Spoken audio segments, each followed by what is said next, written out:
Okay, class, we are going to make an animation of a squash and stretch ball using the Wick editor. When you get to the website, wickeditor.com, you can click Launch Web Editor and then try it when this little window pops up. It'll automatically save and load up something you were working on before, but if you want to start fresh, you can press Delete. And to begin with, we can click on Layer down in the bottom here, change the layer name to Ball. We'll also make another layer that we can name ground, background, something like that. And we'll use the ellipse tool to start off. Click on the ball layer, use ellipse, and hold shift. Actually, let's get rid of the stroke color. Always starts with a default 1 stroke, but we don't want any stroke for this ball. We're going to do a simple ball. You can do a more complex one if you want. And you can choose between these swatches or the spectrum. Just choose any color you think would look cool. And close the window or click somewhere else. When you want to make your ball, you have to hold shift to make a perfectly round ball. If you don't hold shift, it'll make an ellipse or an oval. Let's also make a ground just for fun using the rectangle tool. You can make this a very fancy background or a simple one like mine. So click in ground, make a new frame by clicking on this little plus sign. I'll move that out of the way so you can see it. Plus, that adds a frame in that spot. In that area, we're going to make a different ground color. Let's make a nice dark muted green and drag a box for ourselves in ground. So this will be the ground that it bounces off of. I don't know how long yet my animation is going to be, but I'm going to stretch this ground image out for maybe 24 frames or so. Now, if you look in this little settings area, we can see that the frame rate that this is going to animate at is 12 frames per second, which is kind of like a regular, not too detailed animation speed. So that's fine. We'll leave that. But it means that over the course of 12 frames, right, to about here, that'll be 1 second of content, and then 24 frames would be another second. So it'd be a 2-second animation. You'll notice that the ball isn't in this frame or this frame or this frame, only in the first frame. And I'm just finding out where things are by dragging the playhead. The ball that I would like you to animate is going to be a very rubbery, cartoonish ball.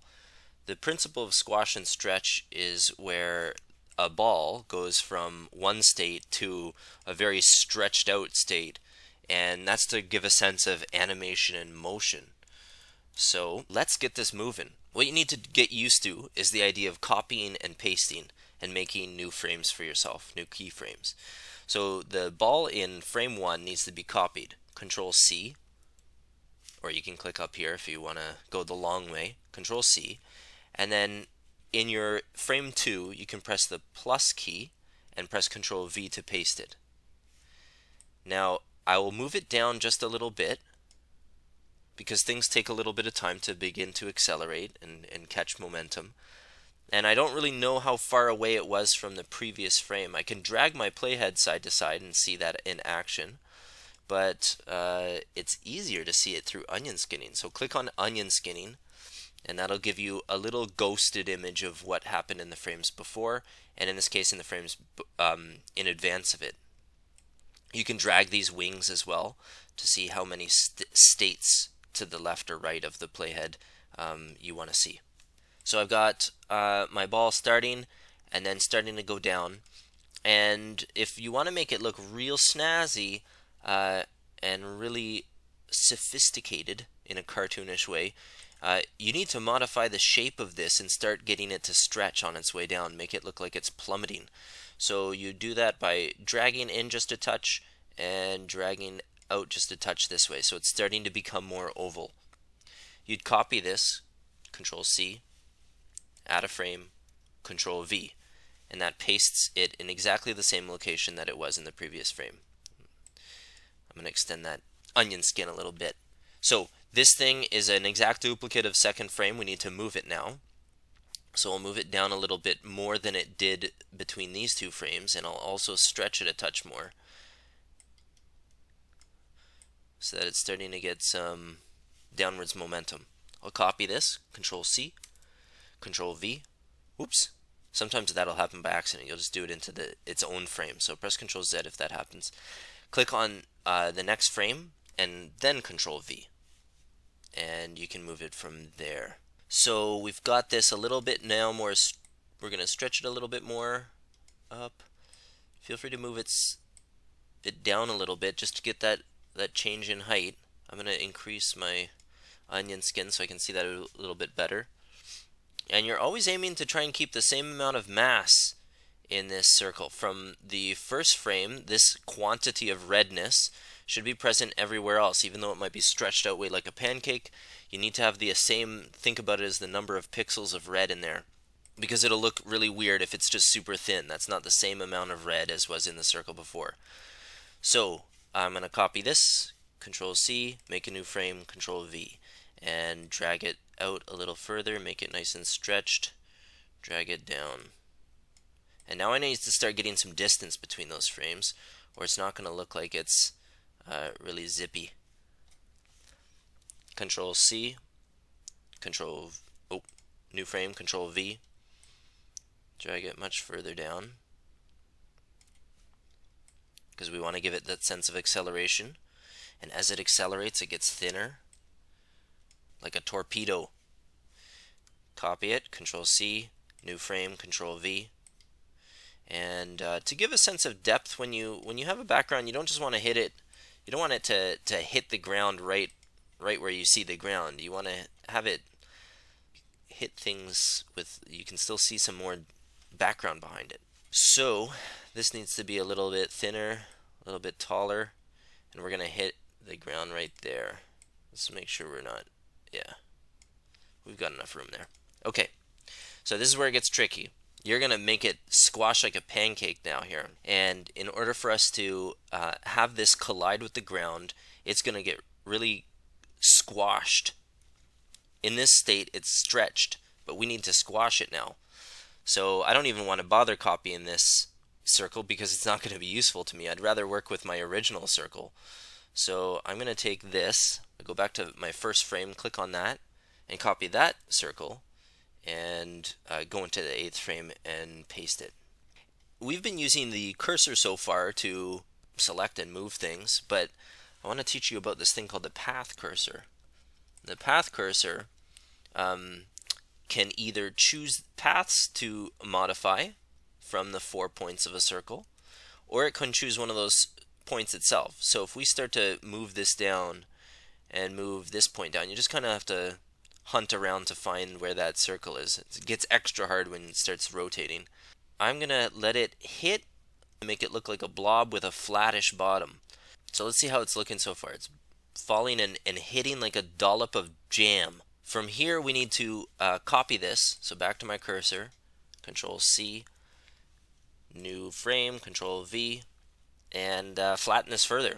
And this time I think I can do it without the path cursor. I'll just use the regular cursor. So I'm going to squash it, move it down so it's matching the bottom of the previous frame, stretch it out a bit, copy that, paste it in a new frame, stretch it out further, squash it further, move it down a bit so it matches the bottom of those previous ones. And if I want to really create a lot of tension on this, I can keep it squashed down for even longer, so it feels like it's like building energy ready to spring up again. So maybe I'll copy this and do one last one, paste it, squash it even further, stretch it out even further, and this is really going to jump up. Let's look at it. Falling slowly, stretching, squashing, and now it's going to catapult right back up. And I think the best frame that I can use to imitate that action is this one. So back, beginning to stretch upwards kind of sense. So I'm going to copy this, make a new frame in frame 12, Control V to paste it, maybe have it stretch up a touch, move it up, making sure that that bottom is good.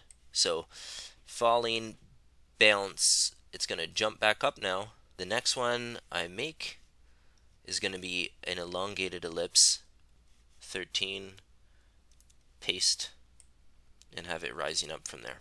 I'm going to go through this process of copying and pasting these ovals until it gets back to the top. I'm going to start gently giving it some thickness. Control C, Control V, moving it up a bit more thickness back towards circle. Control C, new frame, Control V. And if this ball had perpetual momentum, if it kept going with the same amount of energy, it would bounce up and down to the same height that it started at. But it's okay if you have it start to bounce less and less high, as though it's losing energy and will eventually come to a stop. And you can adjust that. That's the cool thing about this, is that you can go back to your frames as you make them and be like, oh, that needs to be a little bit higher there. So copy, paste, move up. It's slowing down. It's getting wider. Back to being kind of circular. Copy it, Control C, new frame, Control V to paste. And this starts high, bounces and isn't so high anymore, and then it could go, if you need a temporary signal to see where the height of something is, you can go to your ball layer and just make you could just make a brush stroke at the height. Maybe on the ground layer you could say it started at that point, and then that'll give you a guide for when it comes back up, you know where it needs to go. I should use my cursor tool to move some of these a bit more up. Maybe this one a little higher, this one a little higher. Let's go back to my original circle, try to regain my form. Yeah, it got too big here. Go back and change the size to be a little bit smaller. Yeah, that got too big. Heavens.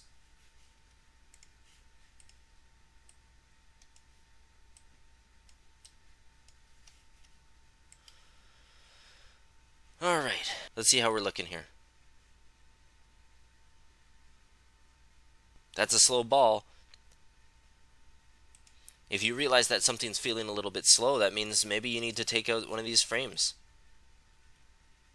You can click on a frame that you don't want and press delete on your keyboard and make that frame shorter, and then now you've got this empty frame here, but you could click on this first one, hold down shift, click on the last one that you want to move, and just drag them over, and that'll make that a faster action.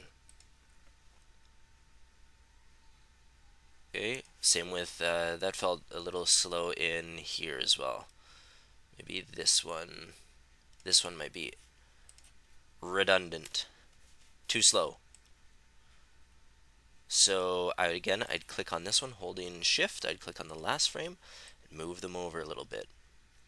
And if I press play again,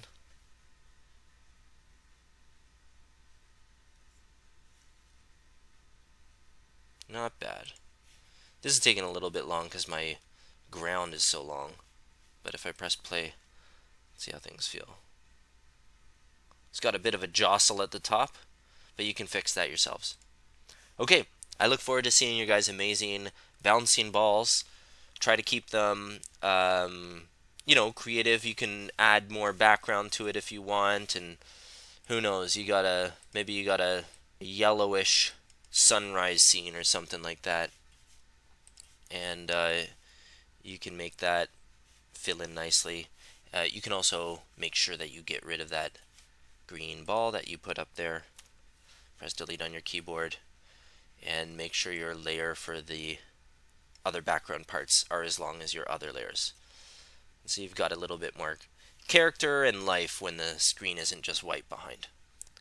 Alright, enjoy everybody.